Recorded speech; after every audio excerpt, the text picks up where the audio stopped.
el abrazo de esos dos niños, nosotros empezamos nuestro encuentro de número 5, tomando la profecía en nuestras manos en solidaridad al pueblo palestino. Y yo quería compartir con todos una poesía de un poeta palestino, Mahmoud Darwish, que escribe en forma de salmo. Y en Salmo 3 el poeta dice así: Cuando mis palabras eran tierra, fui amigo de las espigas. Cuando mis palabras eran ira, fui amigo de las cadenas. Cuando mis palabras eran piedra, fui amigo de los arroyos. Cuando mis palabras eran revolución, fui amigo de los terremotos. Cuando mis palabras eran coloquíntida, fui amigo del optimista. Y cuando mis palabras se tornaron miel, las moscas cubrieron mis labios. Hoy la palabra, la profecía palestina es tierra, es ira, es terremoto, es piedra que nosotros lanzamos en contra los señores dueños del poder imperialista,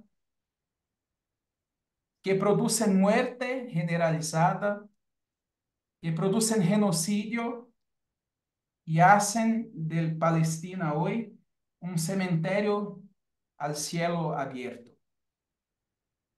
Entonces, contra el colonialismo, el genocidio, la ocupación, el apartheid de Palestina, nosotros con nuestras cámaras abiertas, abran sus cámaras, tomen sus banderas, los carteles, vámonos, gente. Ánimo, coraje. Gladys, ¿dónde están las flores, Gladys?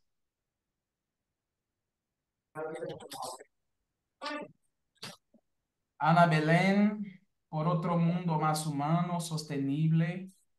El imperialismo mata.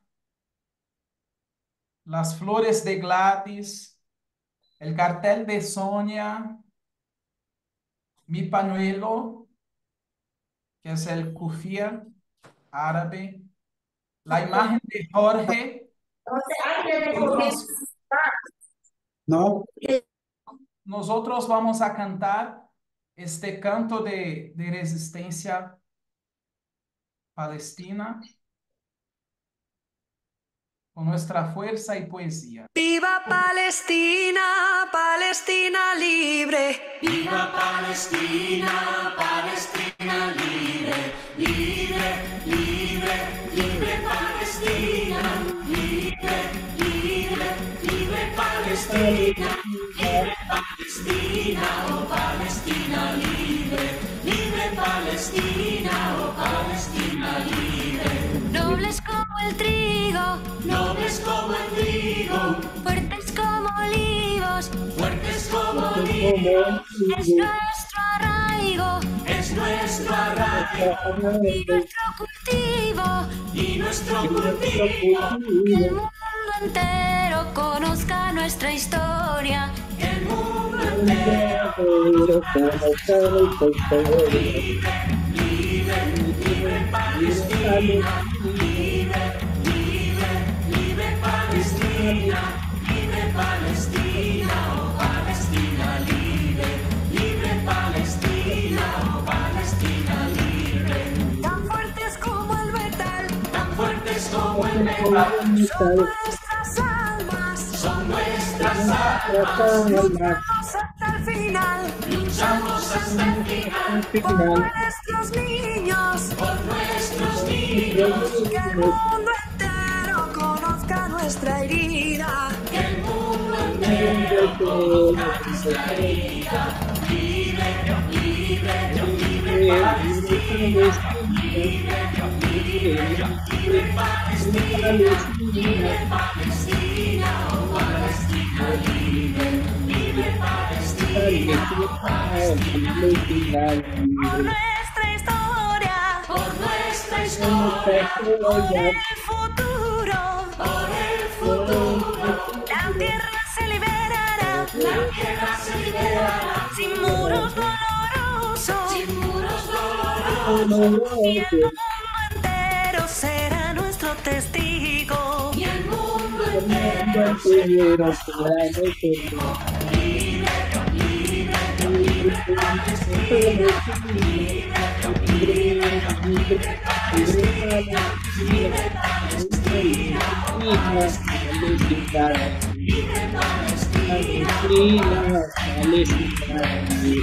Palestina, Palestina libre, libre de Palestina, Palestina, Palestina libre, Palestina,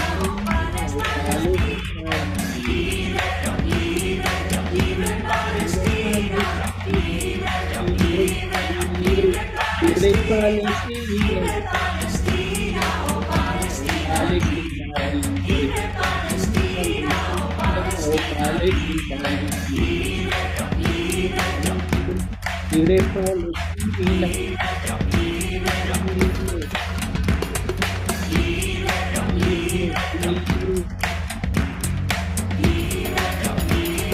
libre Palestina, libre Palestina, libre Palestina, libre Palestina. Libre, libre, Palestina libre.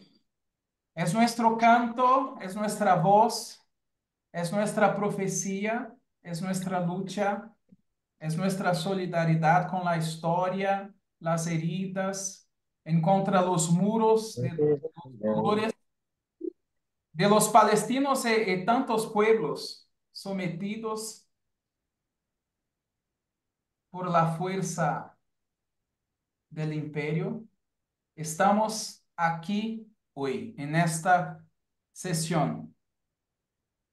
Y en nuestra rueda nosotros recibimos el profesor Néstor Míguez, que es un camarada imprescindible, como decía Brecht, a la lucha de nuestros pueblos y al pensamiento crítico latinoamericano de Abya.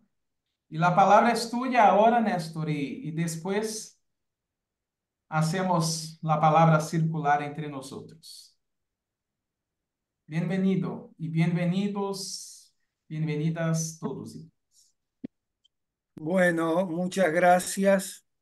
Buenas noches, un gusto poder compartir. Les voy a pedir, si es posible, y en la medida en que puedan, que enciendan, aunque sea un minuto, sus cámaras.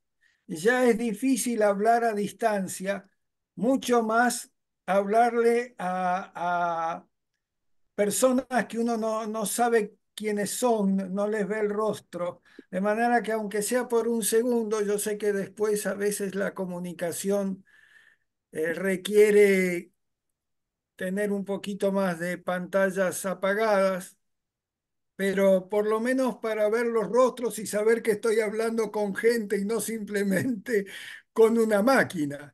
Gran parte de los dramas de la despersonalización que el imperio nos impone es justamente el que nos comunicamos con gente sin rostro, que despersonaliza, quita identidad.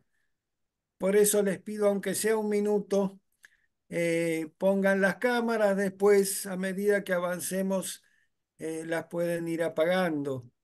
Pero quisiera compartir la belleza de cada uno de ustedes en esta noche. Muchas gracias por eso. Me han pedido que hable de profecía antiimperial y la introducción que acabamos de ver justamente mostrando la crueldad y el sinsentido de la guerra imperial que está llevando Israel como parte de un imperio mucho más amplio en contra del pueblo palestino, como parte también de una lucha contra otros pueblos, nos ha introducido en el tema. Yo quisiera recordarles, seguramente muchos ya lo saben y lo han visto, pero para los que no, que justamente en la revista de interpretación bíblica latinoamericana, RIBLA, hemos publicado un número reciente sobre Palestina y sobre la lucha de de independencia de Palestina. Si ustedes entran a la página de Ribla, van a encontrar que el último número está dedicado justamente al tema de esta confrontación y del genocidio al cual está siendo sometido el pueblo palestino. Bueno, habiendo hecho esta introducción, voy entonces al tema.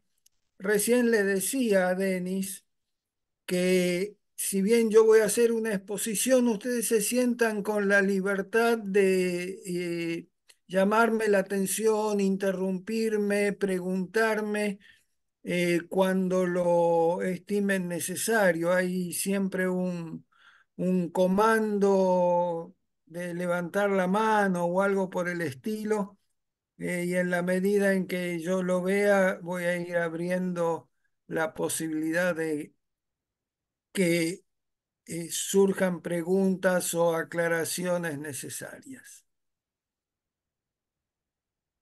Yo voy a hacer un pequeño recorrido bíblico, dado que mi tema siempre es el estudio bíblico, en clave antiimperial. Eh, También tengo disponible, después les voy a pasar, no me di cuenta de hacerlo antes, después les voy a pasar por el chat un link, una relación a un escrito que tengo que se llama El Imperio contra los Pueblos, donde también analizo mucho de estos temas. La profecía antiimperial en en el relato bíblico empieza ya desde los primeros capítulos del Génesis, en lo que se ha llamado la saga mitológica que va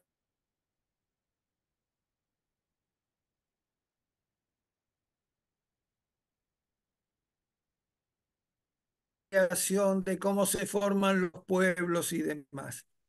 Allí, el primer relato claramente anti-imperial es el relato de Babel, aunque muchas veces se plantea como que Babel es la condena de la humanidad. Cuando uno lo Pero ¿en cuál de analiza, los dos? Sí. ¿En cuál de los dos? ¿hola? Adelante, Néstor. Ah, perdón, escuché una interrupción, por eso preguntaba. Aunque uno identifica Babel y las interpretaciones tradicionales nos lo han planteado como un castigo de Dios a la soberbia humana, en realidad, y aquí hay que reconocer el trabajo que hicieron previamente Milton Schwantes y Severino Croato, un trabajo que yo mismo hice hace algunos años atrás. En realidad, Babel no es un relato de castigo, sino un relato de liberación antiimperial. El problema que surge es porque se ha aislado el relato de Babel del contexto general del texto. Y yo siempre digo en broma a mis estudiantes, el problema con el relato de Babel que está en Génesis 11 es que antes de Génesis 11 está Génesis 10. Y en Génesis 10 ya se ha hablado de una multitud de pueblos, cada uno con su lengua, con su territorio, con sus familias, con sus estados, con sus modos de construir su vida. Y justamente Babel aparece como un intento imperial de suprimir esa pluralidad. Babel no es una construcción anónima. Ya en el capítulo 10, los versículos 9 a 11 del Génesis, se introduce el afán imperialista. Dice, lo leo más o menos textualmente, hablando de un personaje llamado Nimrod. Dice, vigoroso cazador delante de Yahvé, o también se puede decir enfrentando a Yahvé. Y fueron cabeceras de su reino Babel, Accad, en la tierra de Sinar. De esta tierra salió para Siria y edificó a Nínive y menciona otras ciudades.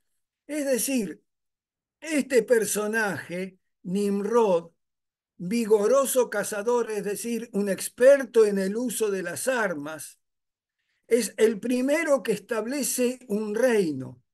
Y justamente el primer reino que establece es Babel.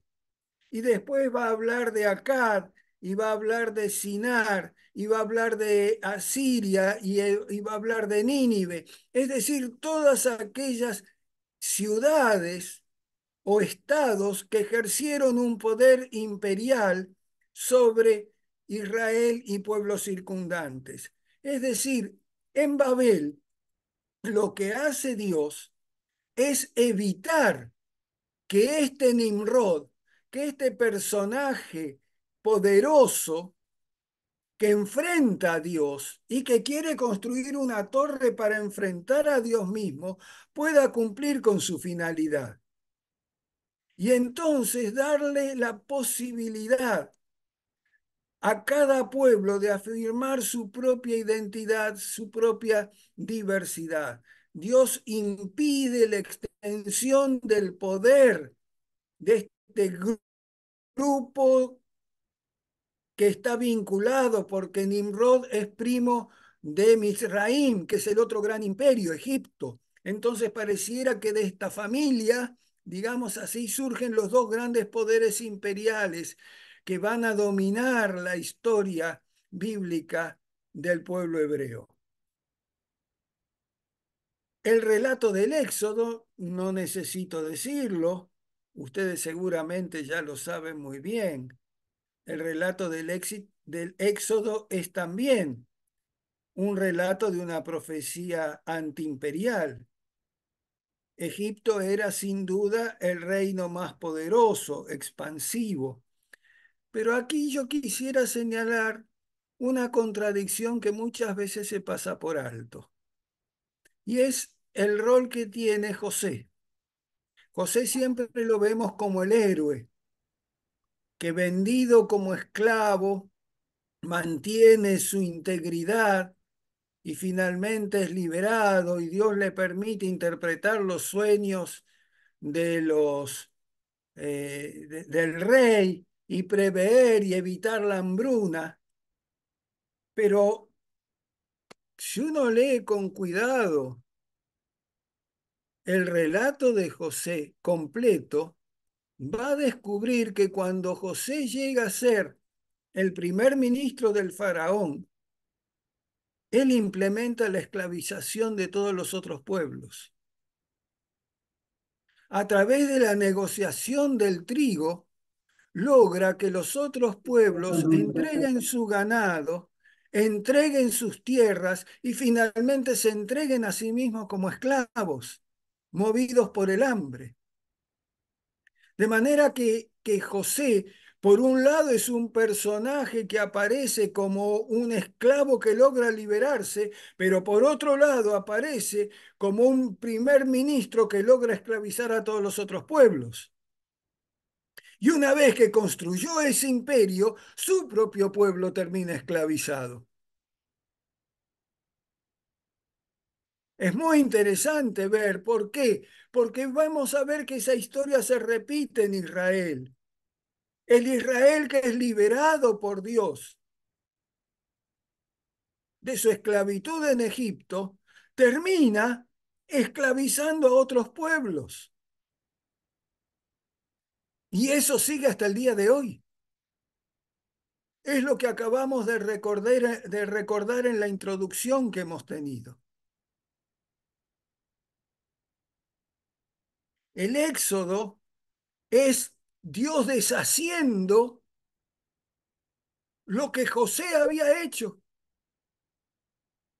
Nada más que, desgraciadamente, no son muchos los pueblos que pueden ser liberados. Finalmente,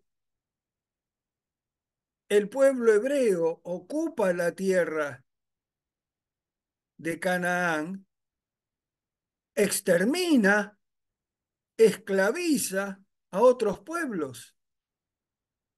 Es terrible ver, es terrible ver cómo este, esta ocupación de la tierra de Canaán se hace a costa de la muerte de todos los otros pueblos que habitan, o de la mayoría de los otros pueblos que habitan la región. Y a los que no liquidan, a los que no exterminan, y a los que no someten al anatema, como se dice, matando niños, mujeres, hasta el ganado, los terminan esclavizando y ocupando su territorio. Sin embargo, y esto hay que tenerlo siempre presente, nunca la ocupación es total. Si uno lee el libro de Josué y el libro de Jueces, a pesar de que habla de que Israel ocupó Canaán, siempre aparece la mención de que hay otros pueblos que también siguieron ocupando el territorio. E Israel trata de transformarse en una potencia imperial para ocupar esos otros espacios, lo cual se logra mayormente en tiempo de Salomón, del rey Salomón. Israel mismo busca ser un imperio y, como lo dice el libro de Samuel, como las demás naciones, y al quererlo, cae en corrupción y se aparta de Dios. Es justamente en este periodo del reinado de David, en realidad de Saúl primero, aunque es más breve, pero de David y de Salomón, que Israel se configura como un imperio y trata de imponer su condición imperial a los otros pueblos. Pero ¿qué pasa? Justamente es en este periodo donde empieza a surgir la profecía clásica. Los profetas que nosotros tenemos en nuestras Biblias. Ya el profeta Natán, por un lado, apoya a David, pero por otro lado le señala sus pecados.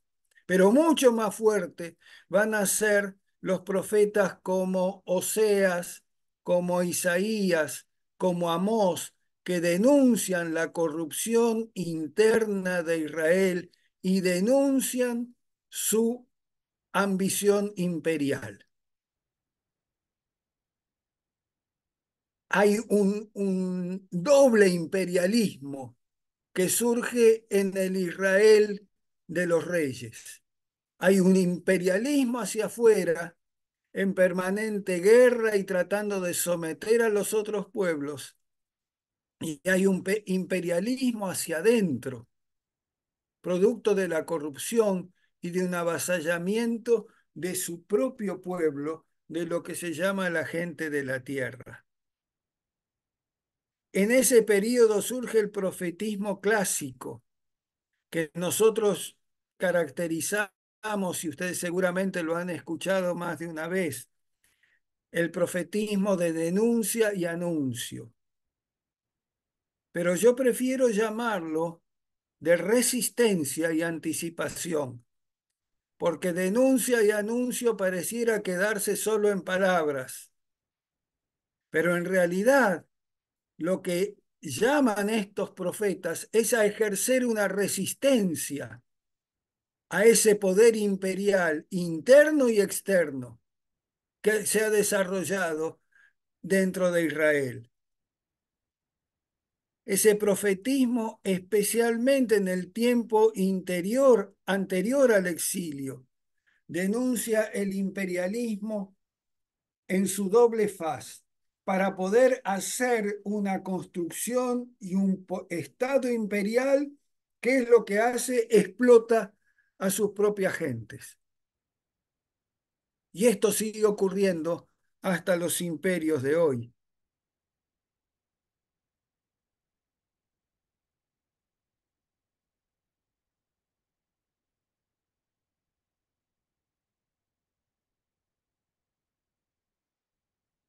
Perdón, un segundito que se me trabó acá la máquina.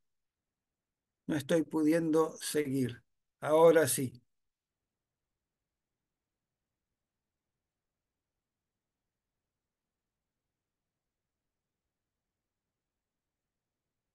Como decía, Amós, Isaías, Oseas, Sofonías, el profeta negro, el profeta africano, señalan la mentalidad imperial de la propia élite gobernante en Israel, porque el fenómeno imperial siempre encuentra sus aliados internos en las élites que se favorecen con ellos.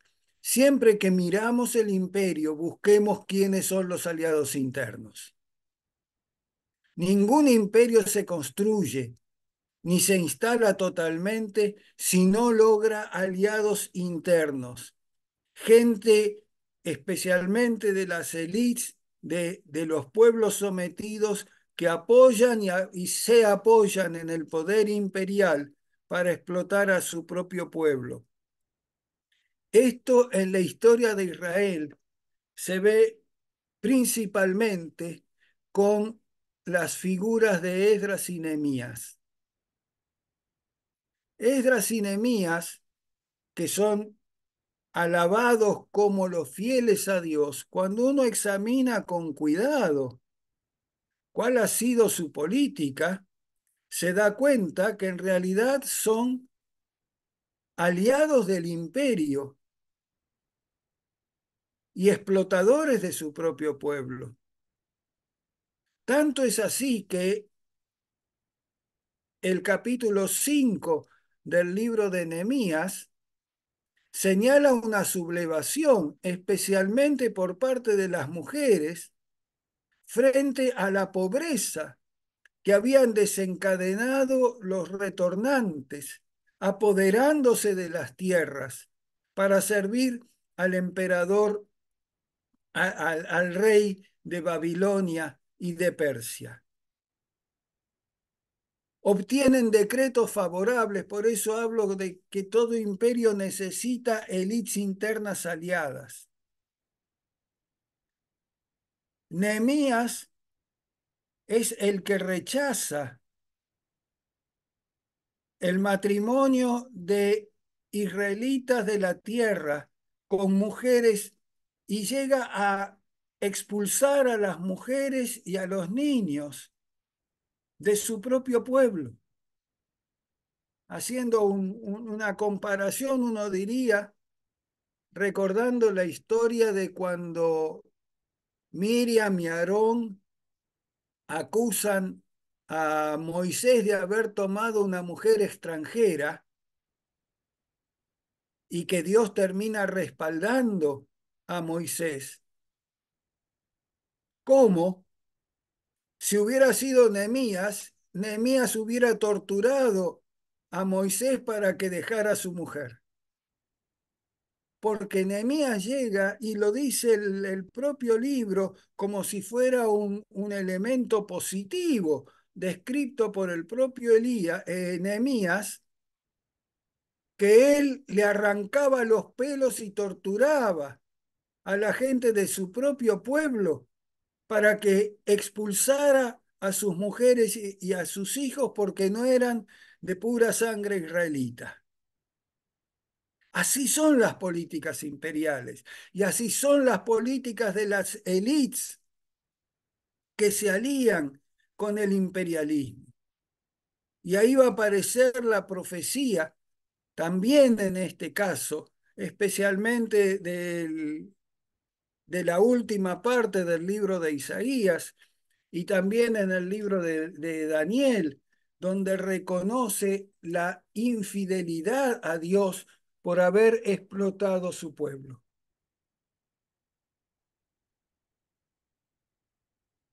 Te disculpen un segundito, yo no puedo evitar tomar un mate antiimperial cada tanto. Eh, si me viera Nehemías me expulsaría, pero bueno, ese es otro problema.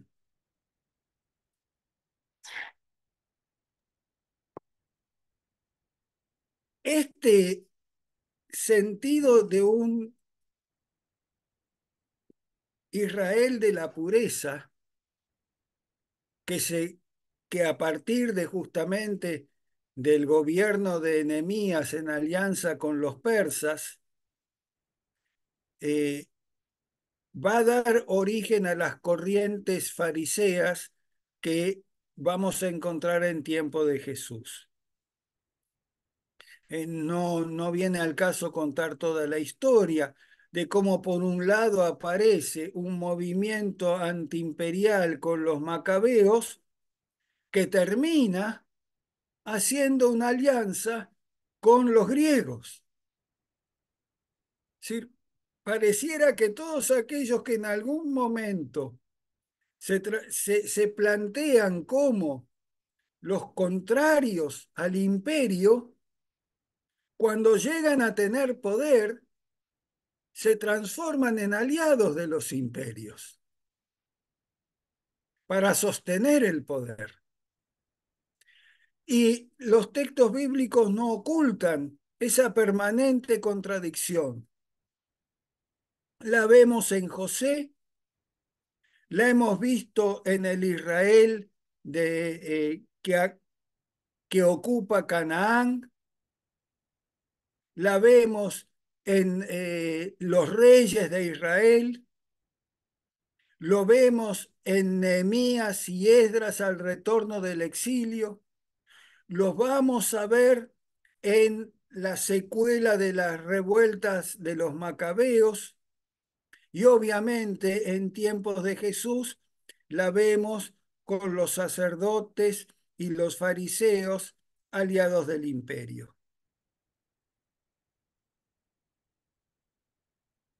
Por eso la presencia de Jesús, y disculpen que vaya muy rápido, pero es una historia que ustedes seguramente conocen y yo quiero solamente remarcar algunos elementos para señalar esta potencia de la profecía contra el imperio. La profecía antiimperial en Jesús puede verse en toda su palabra y en toda su acción. Todo lo que Jesús dice, hace, propone, va en contra de lo que hemos llamado el espíritu imperial. Porque el imperialismo no es solamente una acción política, militar o económica. El imperialismo es un espíritu demoníaco, diríamos. El imperialismo es una fuerza, la fuerza del pecado y de la muerte, diría Pablo. Es esa idea de que un ser humano tiene derecho a apoderarse de la vida, de la identidad, de los recursos de los otros seres humanos, de los bienes de los otros seres humanos. Y esa mentalidad lleva, por ejemplo, a que los países se hayan enorgullecido de haber sido imperiales. La gloria de la Inglaterra imperial, la gloria de la Francia imperial. ¿En qué reside esa gloria? En haber sometido, matado, destruido, quitado la identidad, expoliado a los otros pueblos. En eso reside su gloria.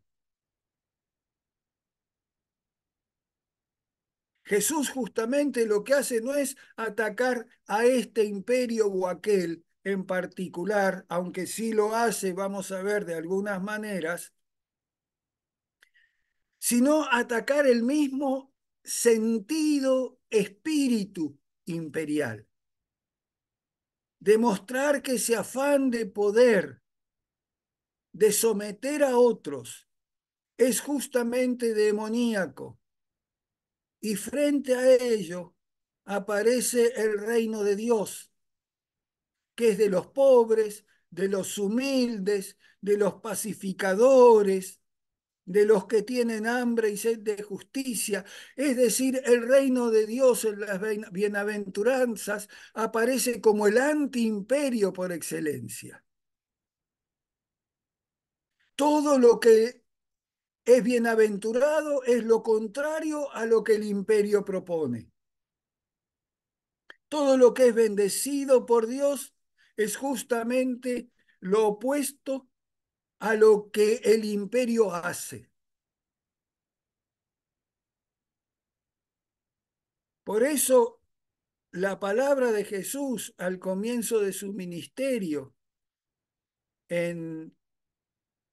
al repetir la profecía de Isaías en el capítulo 4 de Lucas, empieza diciendo: el Espíritu del Señor está sobre mí, me ha ungido para dar buenas nuevas a los pobres y la liberación de los cautivos, dejar que vuelen libres quienes están en las cárceles. Esto es una profecía antiimperial. Lo era en Isaías, y al elegir Jesús tomar este texto como el fundamento de su misión, como el momento en que se declara el Cristo, porque cuando dice el Espíritu del Señor me ha ungido, está diciendo: esta es la vocación del Cristo, la vocación del Mesías, la vocación del ungido. Es la política antiimperial. Es anunciarle a los pobres una buena noticia, a los pueblos cautivos que hay libertad, a los que son perseguidos, que podrán volar libremente. Hay una parábola, muchas veces muy mal usada y muy espiritualizada, todo el mensaje de Jesús, pero quiero destacar dos o tres cosas en todo caso. Hay una parábola que seguramente recuerdan, del dueño de una viña que sale a buscar obreros a distintas horas, ¿no? A la mañana llama a algunos y les dice: le voy a pagar lo que sea justo. Al mediodía sale y busca a otros y les dice: les voy a dar lo que corresponda. Y al final del día, ya cuando está cayendo el sol y queda apenas una hora de trabajo, viene y llama a otros más. Y cuando empieza a pagar el jornal, empieza por estos últimos y les paga el jornal completo todo el día. Y también les da un jornal completo a los que trabajaron mediodía. Y le da un jornal completo a los que trabajaron todo el día. Estos últimos son los que protestan. ¿Cómo, si nosotros hemos trabajado todo el día, nos das lo mismo que aquellos que trabajaron solo una hora? Y la respuesta del patrón es una respuesta antiimperial. no está mirando el lucro de su trabajo, sino la necesidad del obrero. Si era necesario pagar un jornal completo para que ese obrero, que vaya a saber por qué circunstancias, solo pudo trabajar una hora,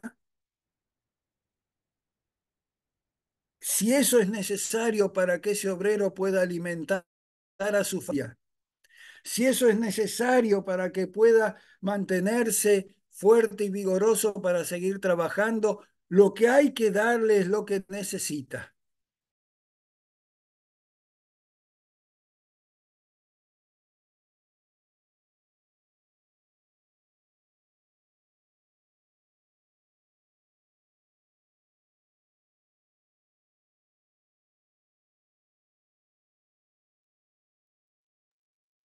Se cayó la conexión de Néstor.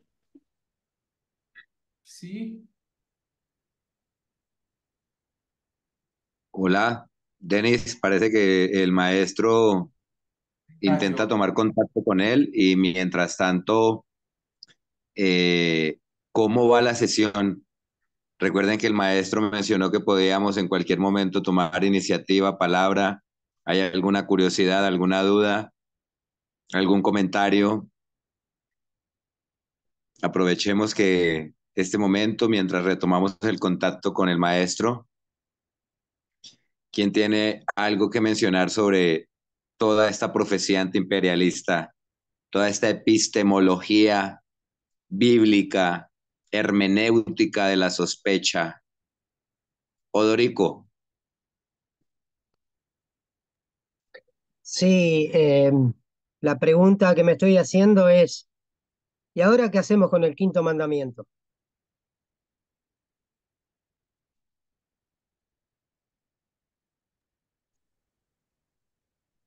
vamos a permitirnos esa reflexión, pero vamos a escuchar qué otros comentarios hay, qué otras reflexiones.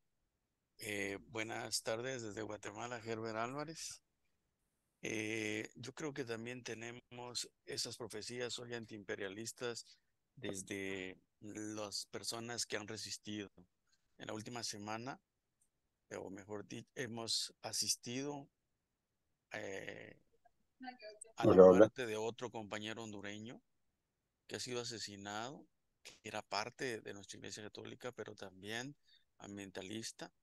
Creo que todos hemos estado al tanto de eso y se une al innumerable séquito de mártires latinoamericanos que han ofrendado su vida por la defensa de los territorios, del medio ambiente y en lucha contra la corrupción. Recordamos su gran denuncia de su alcalde, de su pueblo, que tenía relación con el mundo narco y tocó los poderes fuertes y lo ha matado sin ningún problema de parte de los corruptos.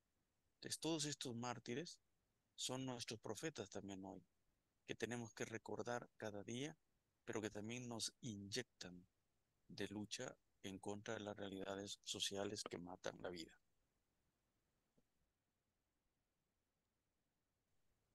Qué gran tema que también es a nivel continental, el asesinato sistemático de nuestros líderes sociales y ahora con el liderazgo en términos de defensa del territorio, los líderes ambientales. Frente a el comentario anterior de Odorico, me recordé una canción, porque no tengo respuesta a tan magna pregunta, pero la canción la canta Soledad o Violeta Parra, no recuerdo muy bien, cuando dice, ¿qué dirá el Santo Padre que vive en Roma, que le están degollando a su paloma? ¿No? No sé si recordemos o tengamos presente esa canción.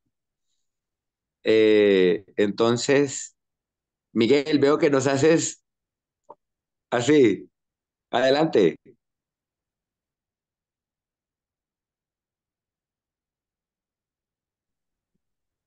No, que sí, ¿verdad? Eso del imperio, pues ahí está. Eh, Acá en México, pues los americanos y pues cómo se están infiltrando China cómo se está infiltrando China en toda América Latina. Y bueno, pues, ¿qué podemos ir haciendo, verdad? Este, yo a veces les sugiero en mis redes que, que no hay que comprar los menos productos chinos que podamos y más los que fabricamos en nuestro país.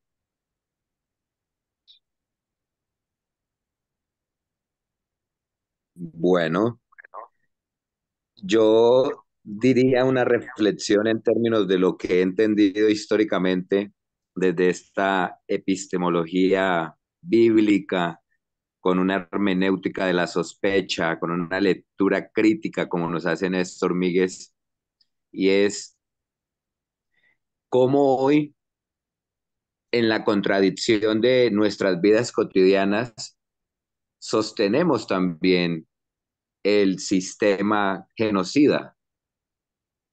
Lo estamos denunciando y tenemos el reconocimiento de que hay un horizonte imperialista y hay otro que es antiimperialista. Bueno, veo que llegó nuevamente el maestro Néstor Míguez. Estábamos echándonos una conversa en relación a la sesión. Ha problematizado mucho y le invitamos a que retome nuevamente, maestro. Adelante. Sí, no sé en qué momento se cortó la transmisión. Si me pueden Eh, decir qué fue lo último que escucharon. que el imperialismo es pecado, que el Los trabajadores, imperialismo, los trabajadores, los trabajadores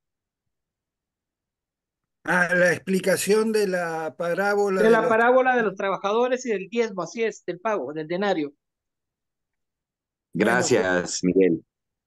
justamente lo que yo quería señalar entonces es eso, que la posibilidad que tenemos de entender ese espíritu imperial como que una economía se sostiene cuando sostiene la vida de todos los habitantes de ese lugar. Y que justamente el espíritu imperial, que hoy se manifiesta como el espíritu del mercado, establece formas de evaluar el trabajo y la vida que terminan atentando contra la vida de las personas.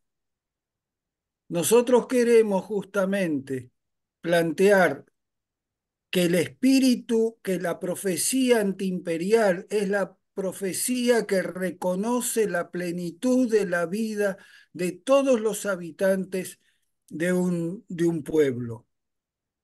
Siguiendo la línea de los profetas, se puede decir que la justicia de un pueblo se mide en la forma en que trata a los más débiles de sus habitantes. Que cuando uno tiene que medir un pueblo, no lo mide ni por el producto bruto, ni por la cantidad de territorio, ni por la fortaleza de su moneda, tiene que medir la verdad de un Estado, la verdad de una política, mirando cómo viven los más humildes de sus habitantes. Esto es lo que señala el espíritu profético. Y esto es lo que quiere señalar esta parábola. Aún aquellos que por las circunstancias que sean pudieron trabajar solo una hora, estos también merecen y necesitan un jornal completo para asegurar la vida de su familia. Hay otra instancia en la cual Jesús también señala claramente una política imperial, y es en la pregunta sobre la moneda del impuesto. Ustedes recuerdan el episodio, ¿no? Está cerca del templo y le preguntan los fariseos para ponerle una trampa, según dice la escritura, le preguntan si hay que pagarle o no hay que pagarle impuesto al César. Si dice que no hay que pagarle, es considerado un subversivo y obviamente va a ser perseguido y condenado por el imperio. Y si dice que sí hay que pagarle, entonces está afirmando la licitud del imperio. La respuesta de Jesús es: pide esta moneda. Y pregunta, recuerdan ustedes, ¿qué imagen y qué inscripción es esta? Le responden: la del César. Hay que mirar que Jesús no pregunta solamente qué imagen, sino qué imagen y qué inscripción, porque la inscripción dice de la moneda con la cual se pagaba el impuesto: Digus César Augustus, el divino César Augusto. O sea que le atribuye al imperio características de divinidad en la persona del emperador. Por eso Jesús responde: den al César lo que es del César y a Dios lo que es de Dios. Separen a Dios del imperio. Pero además queda la pregunta: ¿qué es lo que es del César? Jesús, como buen hebreo que conocía sus salmos, seguramente recuerda el salmo que dice: del Señor es la tierra y su plenitud, el mundo y quienes lo habitan. Es decir, la totalidad de lo creado pertenece al Creador. Por lo tanto, si damos a Dios lo que es de Dios, no queda nada para darle al César, porque de Dios es todo.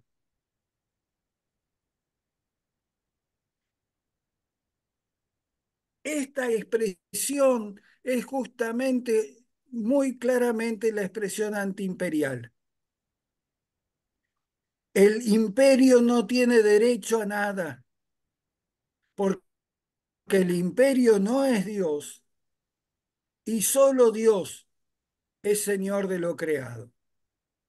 Y Dios lo ha dado a todos los pueblos, no a uno solo, no a una sola potencia, no a un solo poder imperial. Mal se ha leído esta expresión de Jesús cuando se pretende decir Jesús separa lo terrenal de lo divino. No, porque Jesús, como buen israelita, sabe que lo terrenal pertenece a lo divino,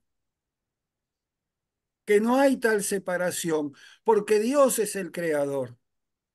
O como dice en otro salmo: pueblo suyo somos, ovejas de su prado. Si somos pueblo de Dios, no podemos ser pueblo del imperio, pueblo del César.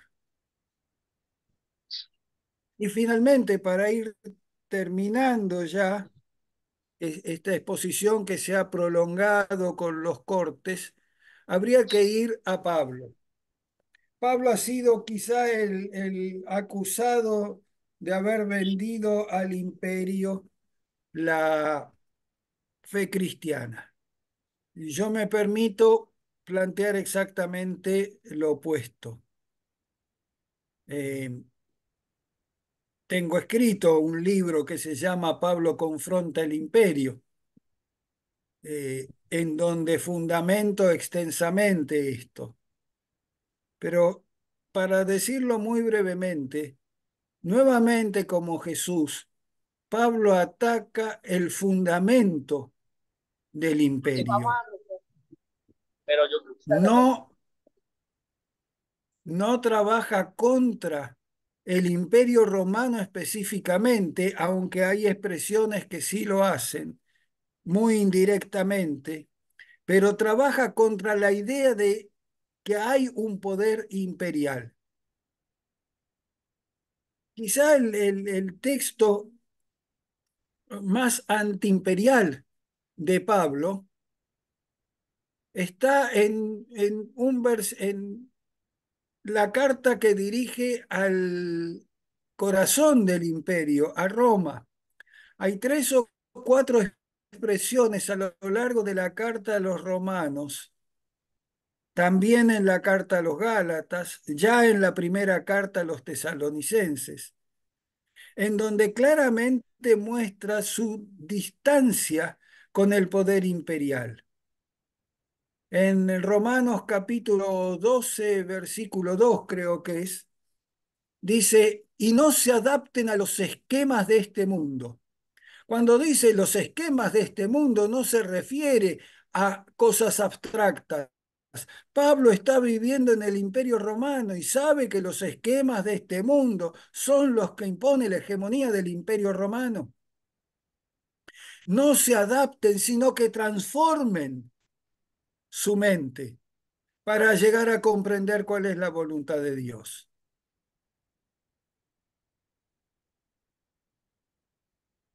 Y toda la carta a los romanos, que desgraciadamente ha sido tan espiritualizada que ya nos olvidamos su verdadera concepción, señala que la ira de Dios está encendida contra todos los que mediante la injusticia ocultan la verdad. Y inmediatamente pasa a hablar de los que adoran a las criaturas en lugar de adorar al Creador. Esto no tiene otra lectura que una confrontación con el culto al César y a las divinidades que patrocinaban el Imperio Romano. Y finalmente, no finalmente, pero en el capítulo 8, en lo que es quizá el momento más denso de la carta, llega a señalar que toda la creación ha sido sometida a la corrupción, a la esclavitud de la corrupción, y será liberada con la libertad de los hijos e hijas de Dios.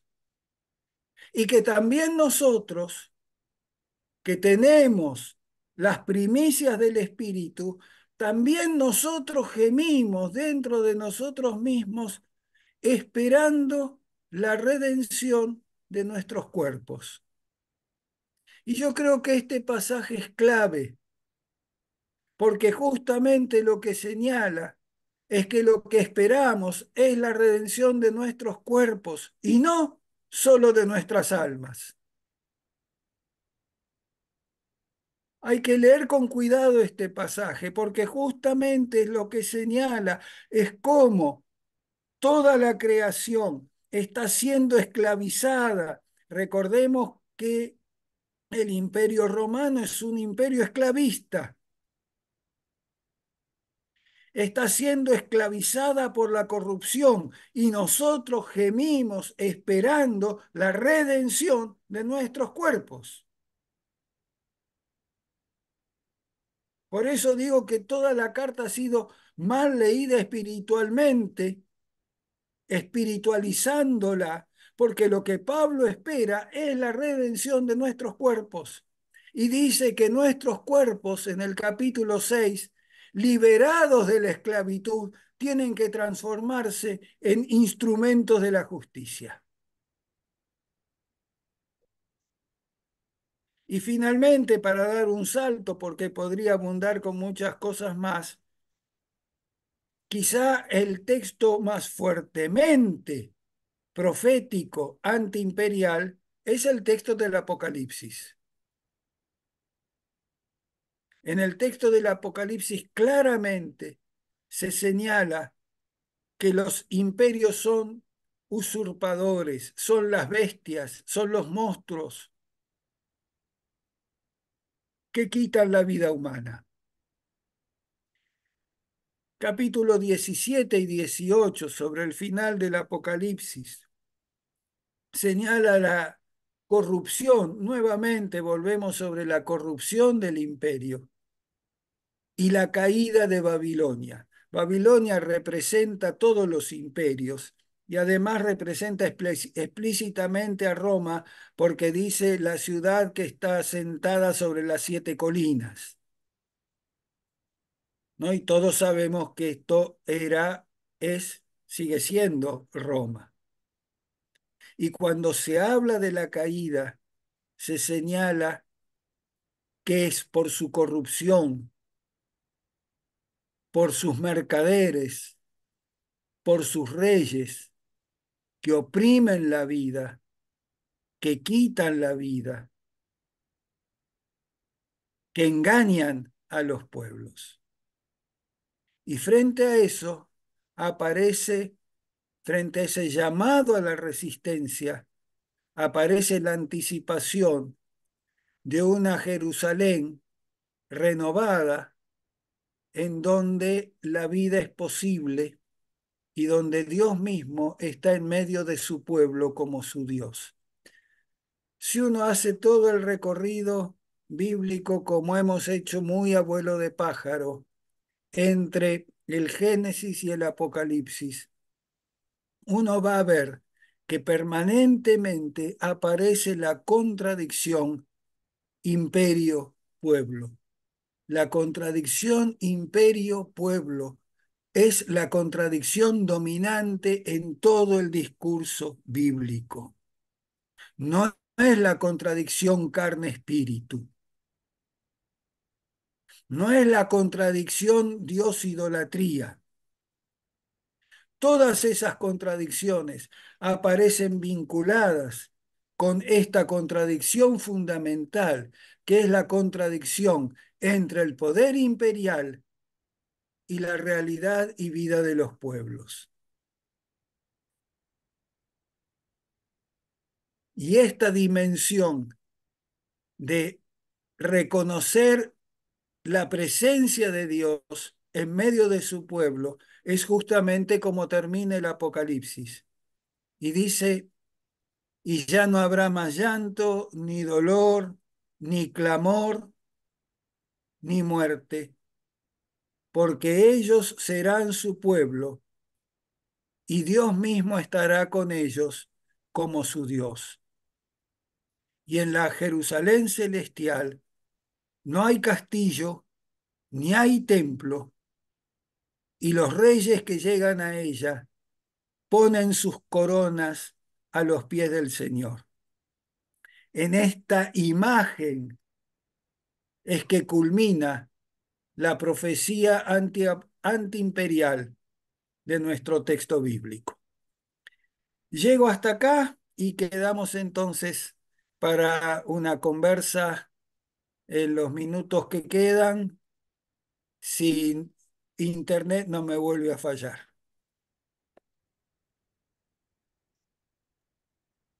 Importante recorrido de la memoria que guarda el texto bíblico. Gracias, Néstor, por ayudarnos a liberar eso y en clave antiimperialista.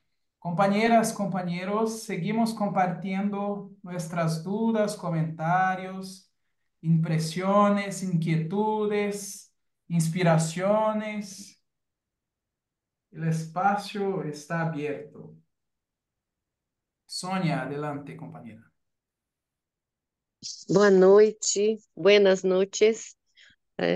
Uma aula muito boa, muito que chegou bem no coração assim a sua fala. Eu estou pensando aqui que hoje como que a gente vai fazer como fazer essa profecia? Aqui no Brasil nós estamos numa guerra.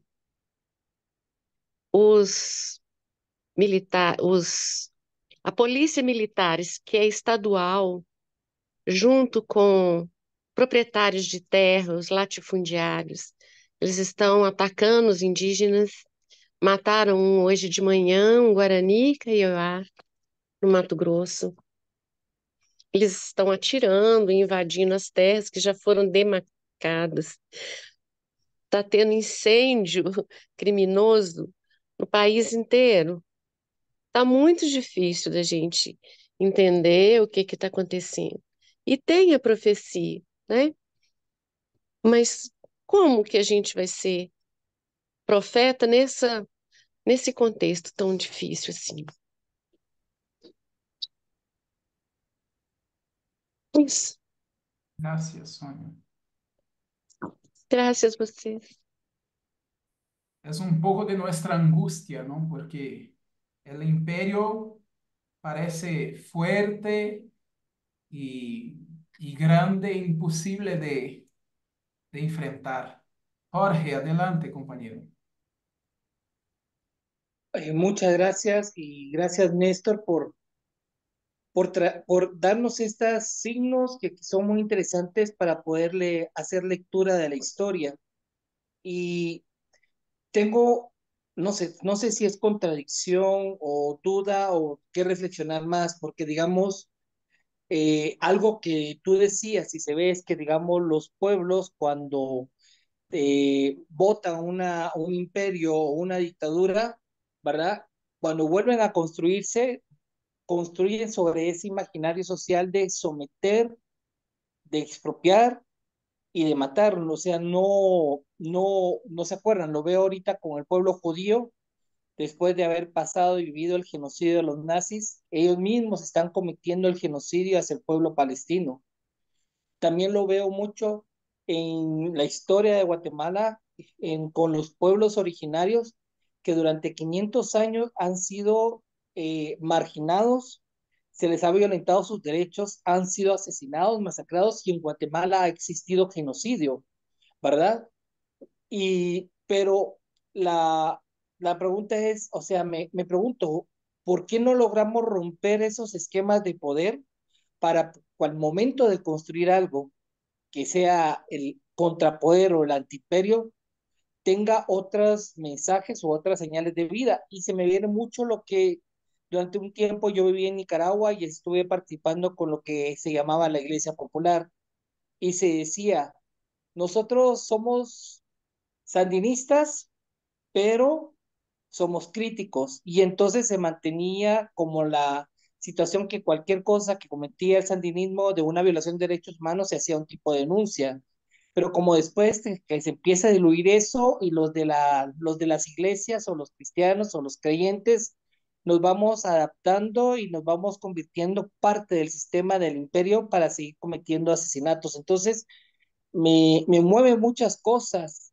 Tu lectura de la Biblia, te lo agradezco mucho y de veras es interesante esta contradicción que acaban de colocar en el chat de imperio o pueblo, pero también la pregunta es cómo nosotros nos podemos estar inmersos en esos y aprovecharnos la fuerza del pueblo para construir algo nuevo, aunque realmente es cuesta arriba, ¿eh? La verdad es cuesta arriba, como decía Herbert, lo que está pasando en Honduras, pero aquí también, bueno, el asesinato de Honduras, pero también Herbert puede contar sobre los desalojos que se cometen, como lo estaba diciendo Sonia, ¿verdad? La alianza de los latifundistas con el sistema de justicia y con el capital extranjero, desalojando a los pueblos originarios de sus tierras ancestrales. Entonces, hay tanto por hacer que creo que la vida no me alcanzará, pero estoy seguro que la semilla continuará.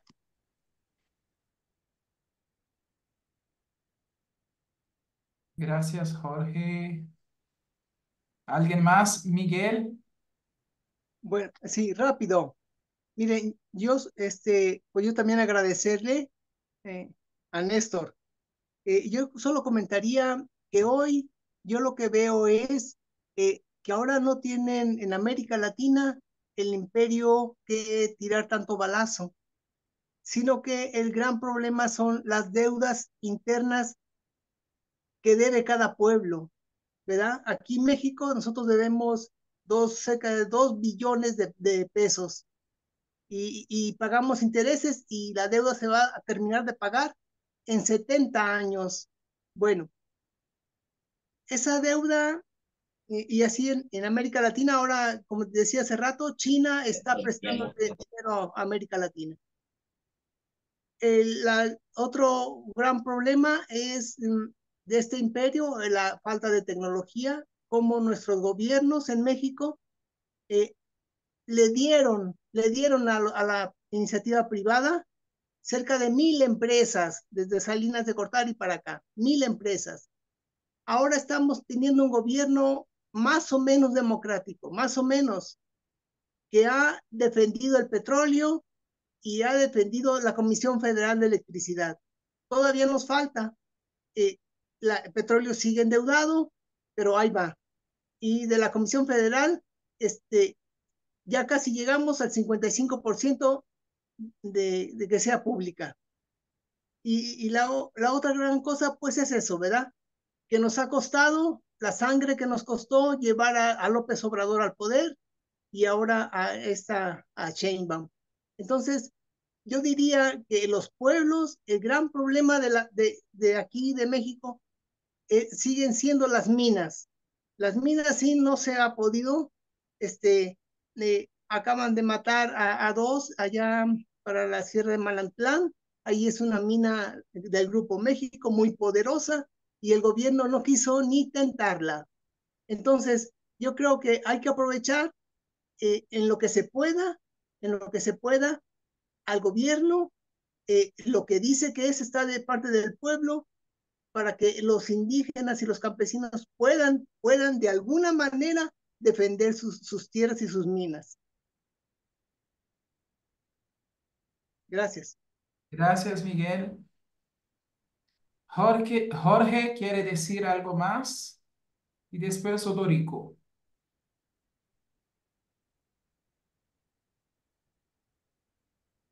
No, Adelante. perdón, no baje la mano, perdón, disculpa. No sé cómo se baja, perdón. Vale. Odorico. Bueno, buenas tardes. Esto de cómo los imperios y los imperialismos han impactado en la Vía Yala es algo que viene desde 1492, prácticamente. Este, entonces, no sé, digo, en este último tiempo, digo, para no querer ser tan abarcativo, la Segunda Guerra Mundial se inventó como para reconfigurar el orden imperialista en el mundo occidental y en esa intención parecería ser que desde el Plan Marshall hacia acá hemos sido víctimas en nuestra América de los planes de otras y de otros. Entonces, este, eh, acá yo estoy escribiendo algunas cosas sobre eso, ¿no? Y digo, y he visto, leído, eso me ha permitido ver que en Chile, en Argentina y en Uruguay, que compartían determinadas características por sus modos de producción, por su población, por su clase obrera, las dictaduras, que no fue la dictadura uruguaya o la dictadura argentina o la dictadura chilena, fue la dictadura en Latinoamérica. En algunos lugares fue necesario este, que operara de una manera y en otros países, en otros territorios de otra manera.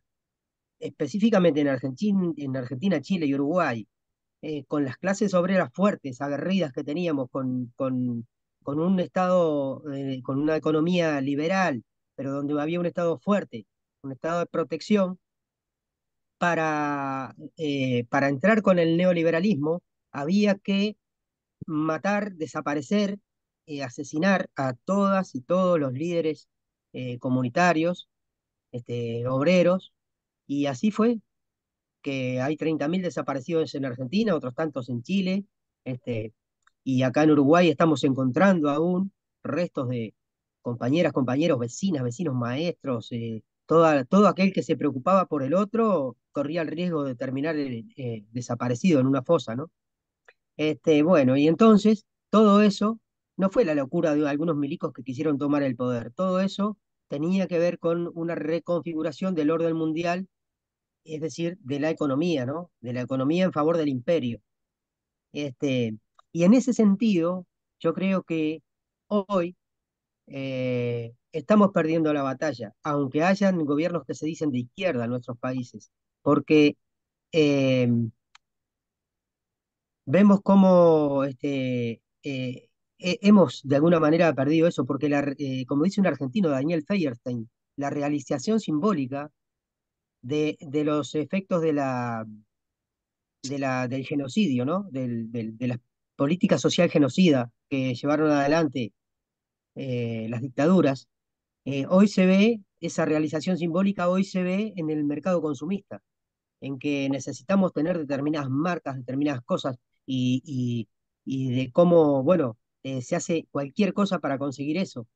Este, y de cómo los modelos educativos tienen que eh, basarse en adiestrarnos, amaestrarnos, instruirnos para servir al capital. Y entonces ahí es donde nos alejamos de la pedagogía de la liberación. Eh, y, y bueno, y todo eso me parece que tiene relación con lo que planteaba el maestro Néstor acá, ¿no? Es decir, le estamos dando al César lo que es de Dios. Gracias. Sonia, la palabra con Néstor. Hã? Ah, tá. Eu pensei aqui, além dessa angústia, né, com o tamanho do império. O império hoje ele não está igual o Império Romano. Ele está infiltrado na nossa cabeça, no nosso coração. Por isso que é tão difícil lutar contra ele. Às vezes a gente tem atitude imperialista com o outro, né? E que a gente tem que combater esse império o tempo inteiro.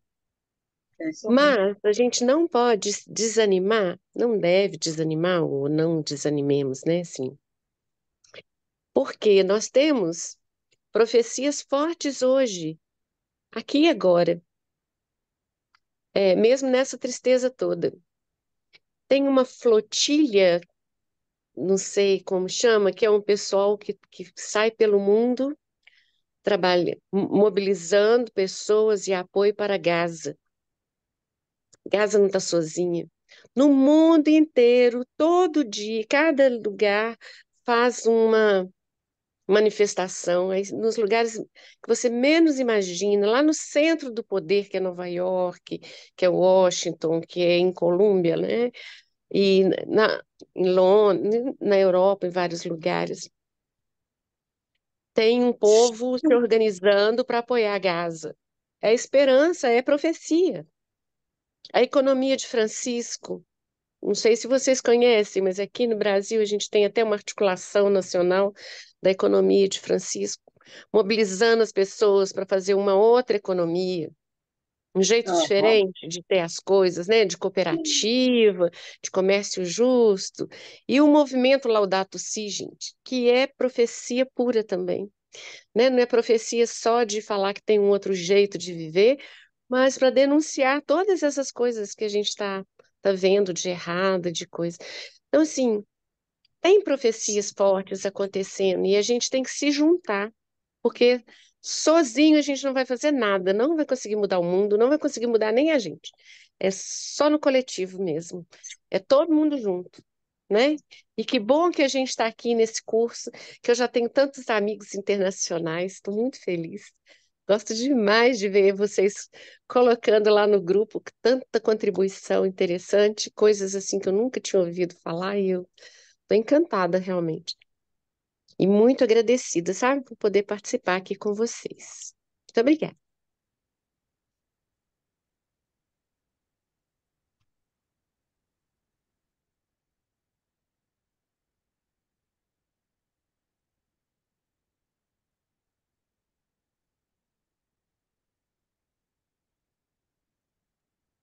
Gracias, Sonia.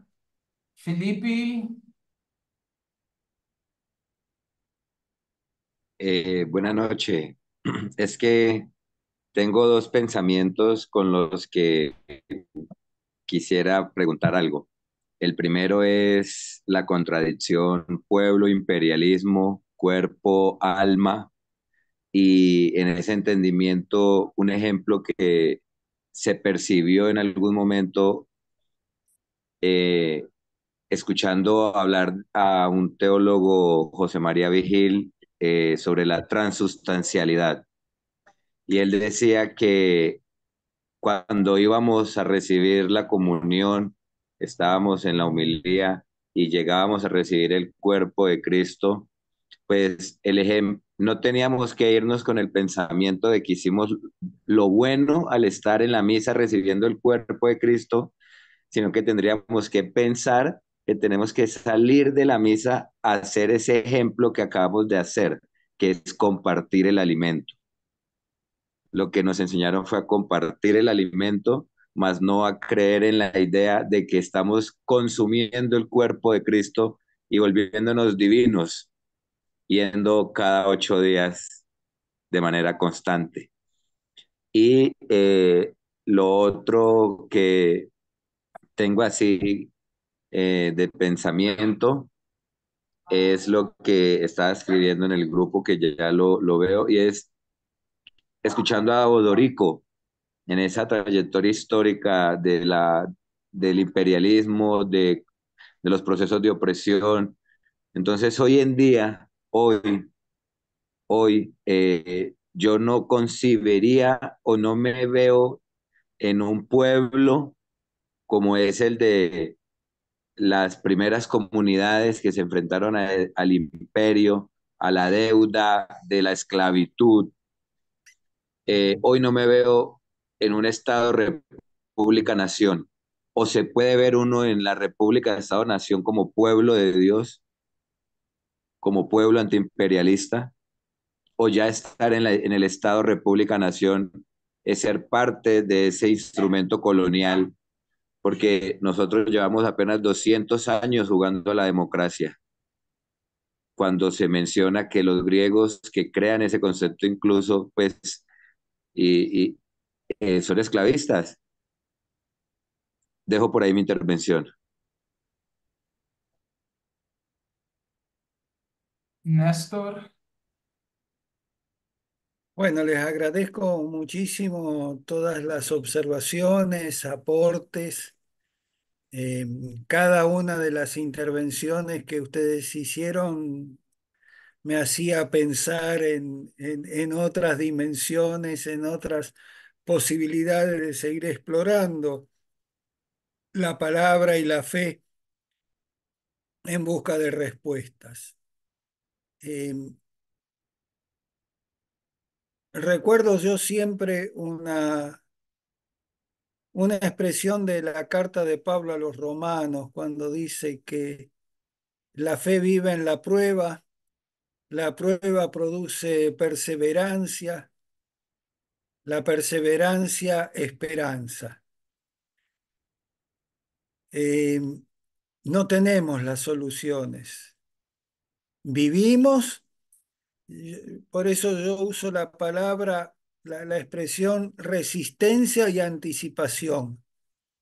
Vivimos en una situación de resistencia, pero la resistencia no tiene sentido si de alguna manera no anticipamos, aunque sea con nuestra voluntad, una forma distinta de vivir.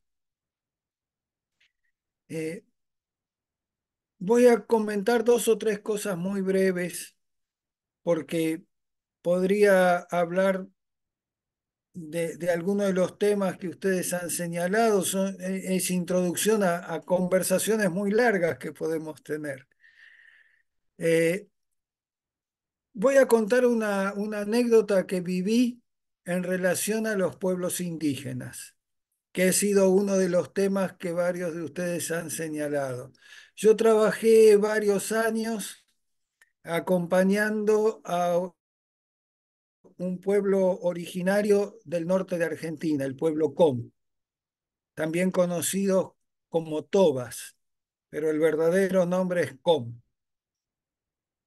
Y en 1992, cuando los llamados 500 años del encubrimiento de América, hubo una reunión de varios caciques Com, dirigentes del pueblo Com, con misioneros cristianos, tanto católicos como evangélicos. Y empezaron a hablar acerca de la evangelización y qué creían y qué no creían y la religión ancestral y qué trajo el cristianismo y demás. Y uno de los caciques que había permanecido callado mucho tiempo, en un momento toma la palabra y dice: yo no creo en la Biblia de ustedes porque ustedes tampoco creen. Obviamente algunos de los misioneros se pusieron un poco molestos, ¿no? Y le dice: ¿por qué decís que no creemos nosotros en la Biblia? Dice: porque yo leí en la Biblia de ustedes que cada 50 años la tierra tiene que devolverse a las familias originarias. Y han pasado 10 veces 50 años y no nos han devuelto ni una sola hectárea. Ustedes no creen en su palabra, ¿por qué voy a creer yo? Y esta es la contradicción que vivimos permanentemente los creyentes, de una realidad que niega, ¿no es cierto?, lo que nuestra profecía anuncia. Y tenemos que vivir resistiendo y viviendo en esperanza esa profecía. Y aparece, y con esto voy cerrando esta breve intervención, la idea de pueblo. Para mí la idea de pueblo es central. Y el pueblo no necesariamente tiene que ser identificado con la nación. El pueblo también son los excluidos de la nación.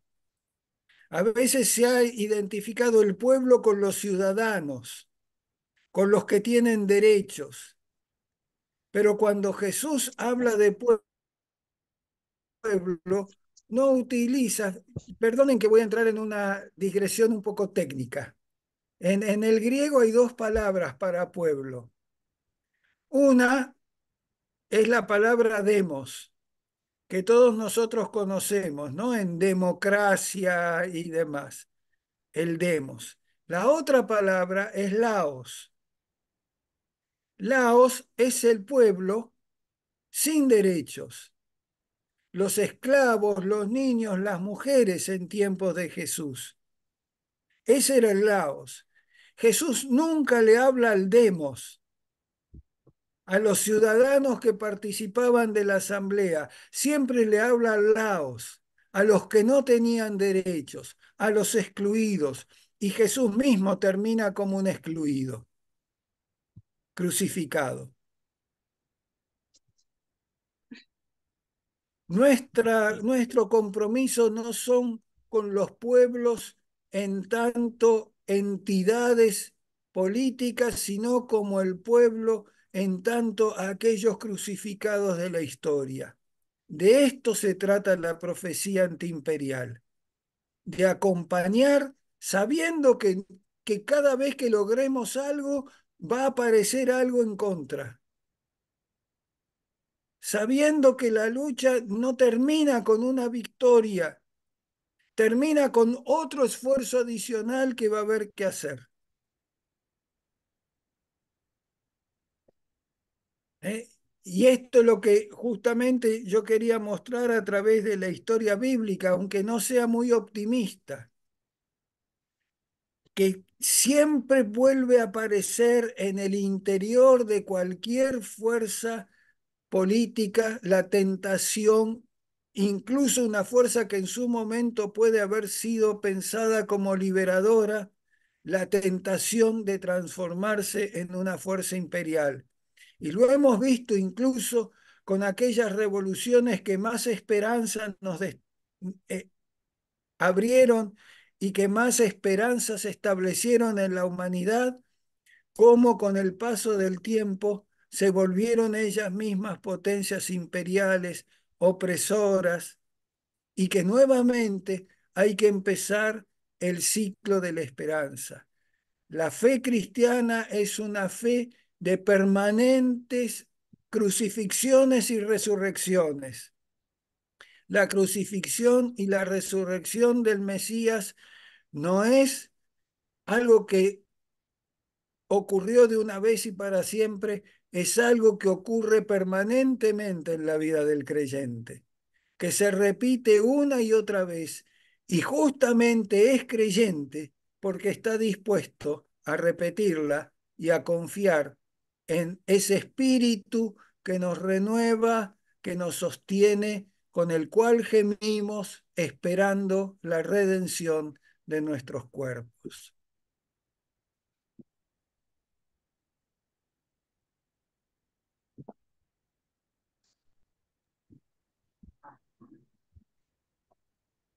Gracias, Néstor.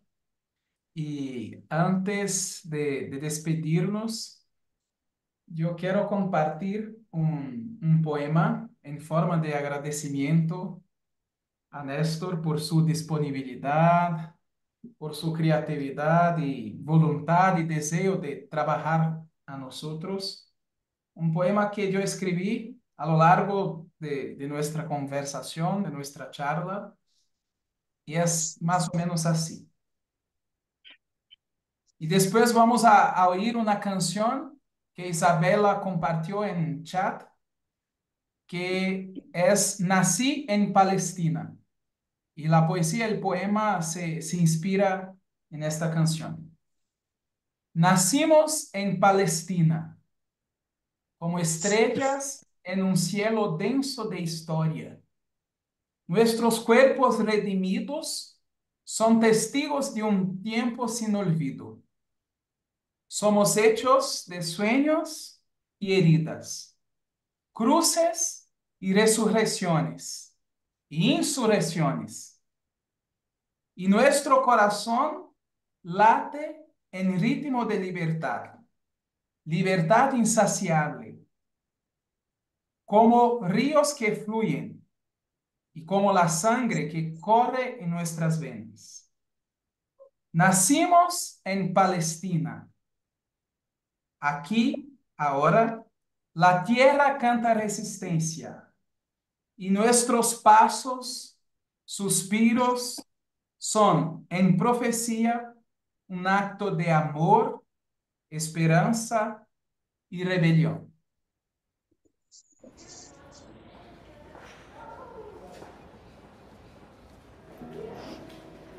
Tengo lugar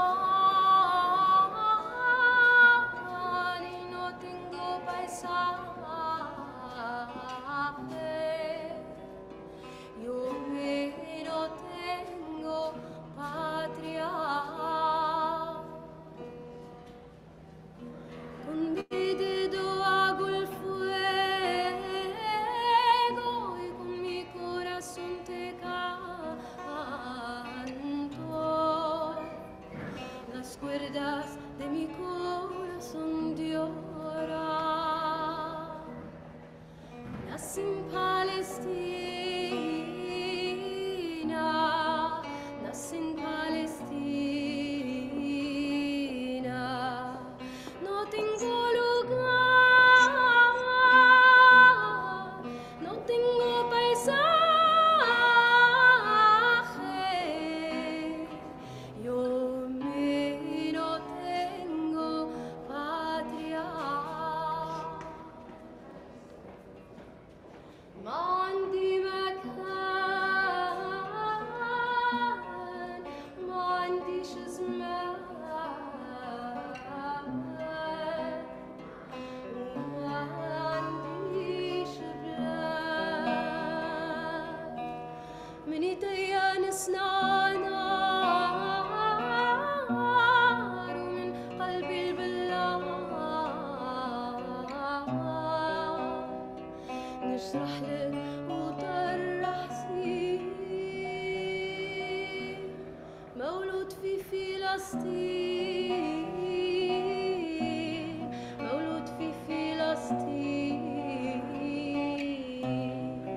ما عندي مكان، ما عنديش زمان،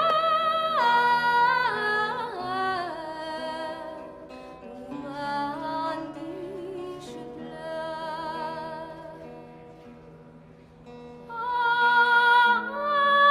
آي آي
Si puedo agregar algo, esta canción me hizo acordar que uno de mis mejores amigos, desgraciadamente hoy ya fallecido, había nacido en Palestina y su familia sufrió el exilio cuando se creó el Estado de Israel, fue uno de los tantos expulsados. La familia llegó acá, él pudo estudiar, llegó a ser médico y además un creyente muy comprometido. Fue secuestrado y desaparecido durante la época de la dictadura, torturado. Por suerte logró sobrevivir y fue uno de los testigos en el juicio contra la Junta Militar en Argentina.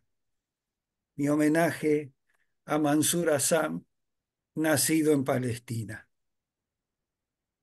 Yo mantengo un vínculo de cariño y de contacto con la hermana menor de él que sigue también el camino del compromiso con los derechos humanos.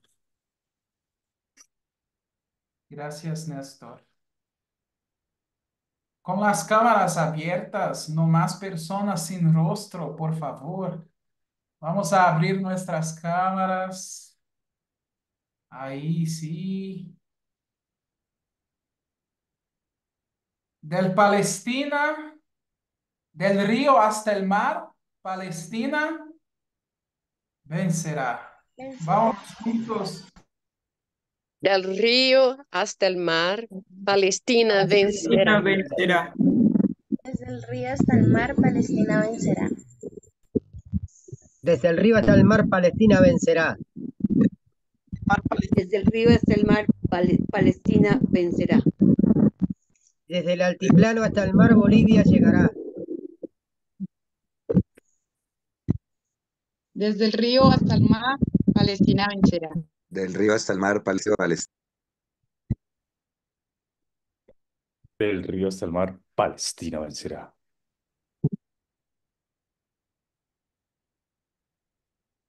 Desde Del el río río hasta hasta el el mar, mar, Palestina vencerá. Palestina vencerá.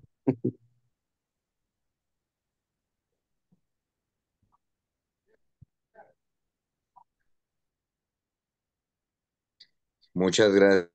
Muchas gracias a todos.